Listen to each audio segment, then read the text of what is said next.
Alright, welcome back to Kyle's Garage. Today, I'm on my back in the driveway. It's about 50 degrees, I don't know if you can see my breath or not. Because fall is coming.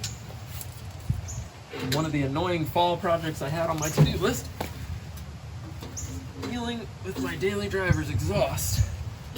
This is a 99 Silverado that I love, and I don't want to get rid of it.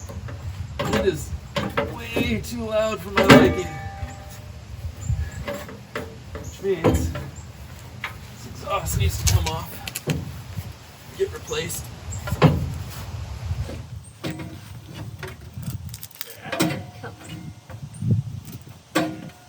Because this exhaust right here is too loud. It sucks. And that rusted out dual exhaust that was just a drone machine. Had to get rid of it, and I wanted to go stainless steel. So what I did was I called up Corsa. They're not sponsoring anything. They didn't give me any money. I'm buying it because it's a good product. And it took a while to get because the regular cab short boxes, I think not many of them survived.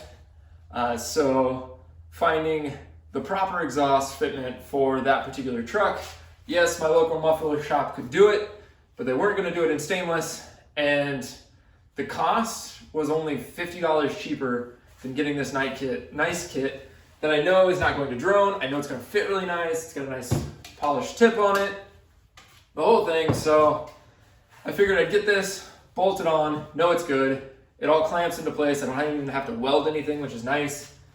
But essentially, I just have to go in piece by piece, bolt it up, slide the muffler on, clamp. I'll put everything in loose with new hangers, and then clamp everything down nice and tight. Should be nice. Make for a good sounding pickup. We'll see. So off to the truck we go. Anyone that knows exhaust knows that this is the kind of stuff you're going to run up against. It's just crusty, crummy fasteners once you start working on stuff like this. And the trick here is don't be afraid to use heat on these bolts to break that rust. Soak them in penetrating oil. Use even just a propane torch or a MAP gas torch, anything you have at home. You don't need a full-on oxyacetylene torch. Any amount of heat is going to help break these free so much easier. I got lucky because this truck didn't come from the Rust Belt. It came from out west. But if you're dealing with rusty hardware like this, heat is going to be your friend. So first one we put on is this intermediate pipe. Fit just like that. I'm going to reuse some of the rubber hangers that are already here.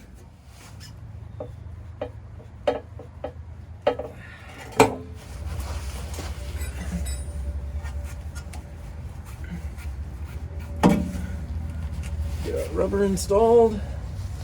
Slide our pipe into place. Stick it through. Go ahead and get our bolts in.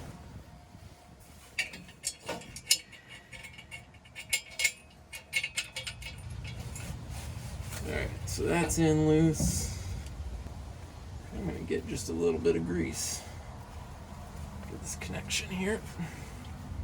Not using very much grease, just a little bit. Just enough to help get everything slid together. Make life a little bit easier for us.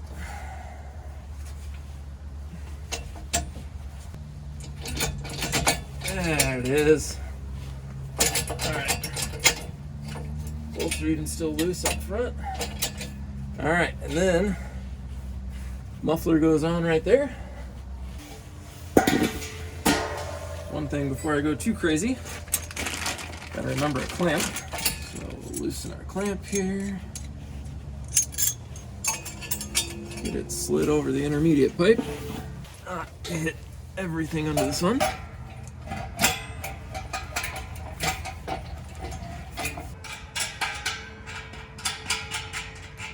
Next piece needs to go on in the system over the axle bit.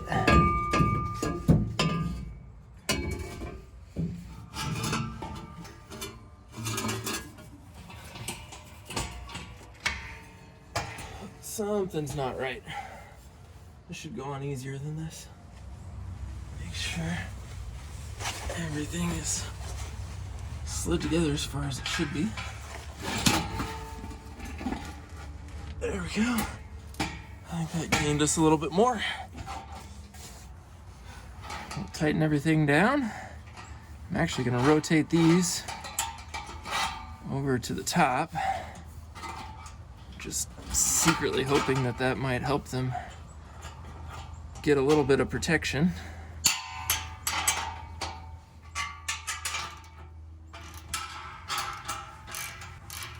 All right. Last but not least, all the way up front.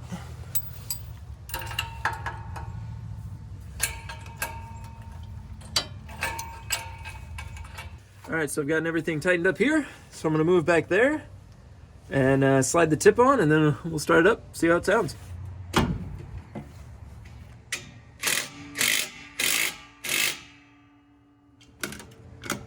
Then and only then will I take off the plastic, now that I know everything fits.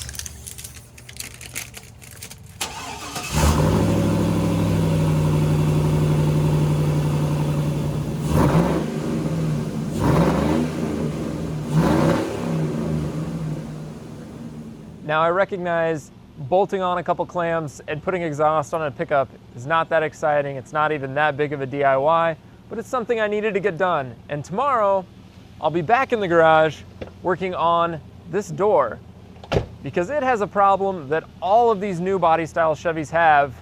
I'm gonna deal with it, the new set of hinge pins.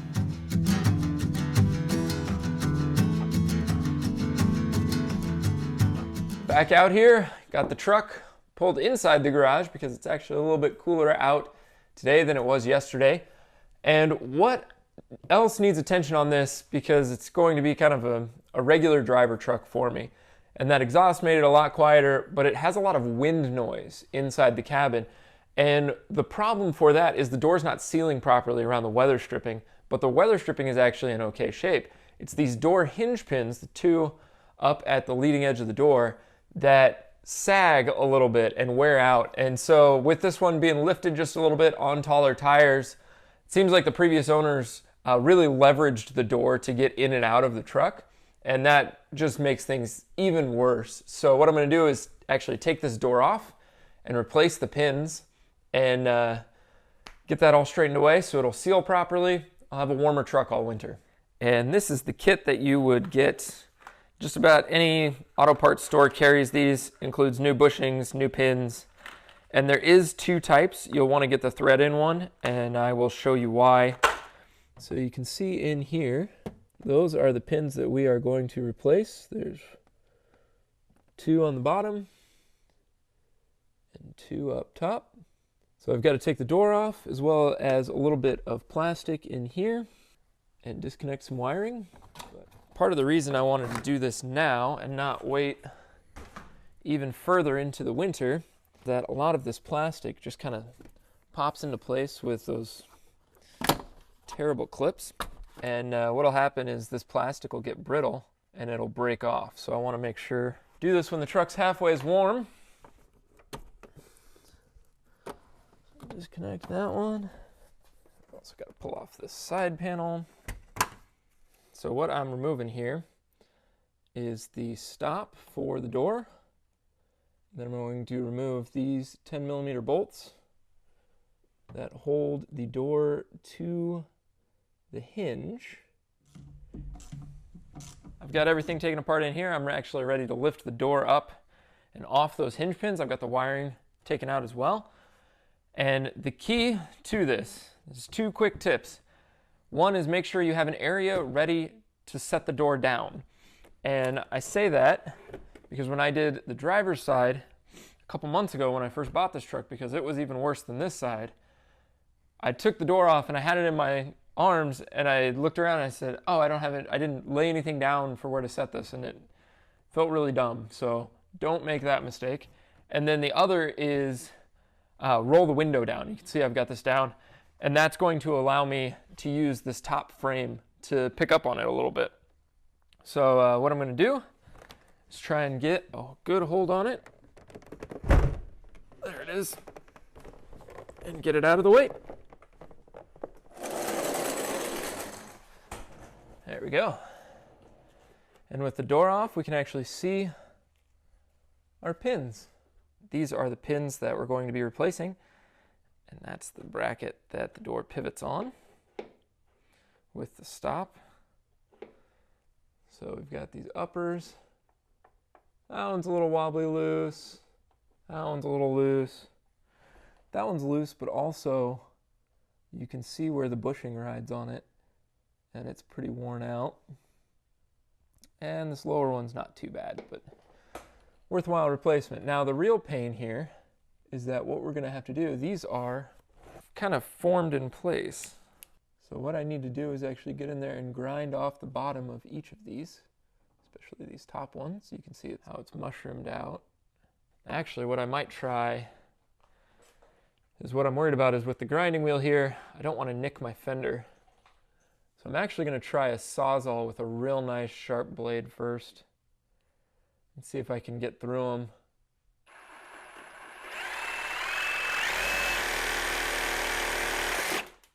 So that cut that top one off flush. We'll be able to wiggle that one out.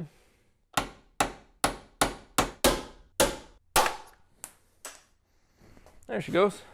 Here you can see that looks like it's got splines, so it seats in there nice and tight. That Sawzall actually did a pretty good number at getting that cut out without any damage to anything surrounding it.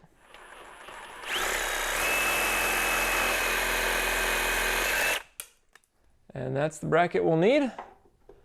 And of course, it's important to remember the orientation of that bracket.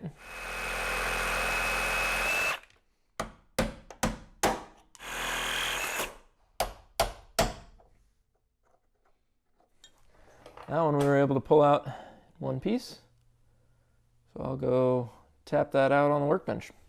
And the last item before we can start assembling new parts and pieces is getting rid of these old bushings that are in here. Let's see if we can pry them out here. That's pretty worn out when you can just crush it with your fingers.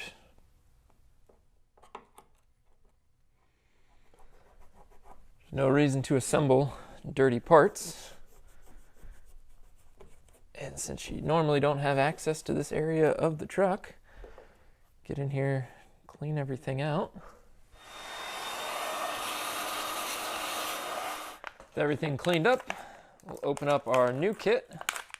First is these bushings that are going to tap in there. There's two different designs to the pins. So this is the bottom. And this is the top, and you can tell by where that knurling is. You want to make sure that that knurling is actually sitting into the bracket. So based on how this bracket sits in here, that top one, that'll draw the knurling through, and the bottom one there. What I'm going to do is get a wrench that fits on top and a wrench that fits on the bottom and pull these down together. That's going to be my new hinge pins. And the toughest thing about these is you want them assembled completely, but you don't want to pull everything down so tight that it doesn't turn freely. So you want to get it pressed in together and then almost back these off, maybe a half a turn or so. Well, not a full turn, but maybe a half a turn or so. All right, so that's nice and tight. No more slop in either of them. All right, let's do the top side.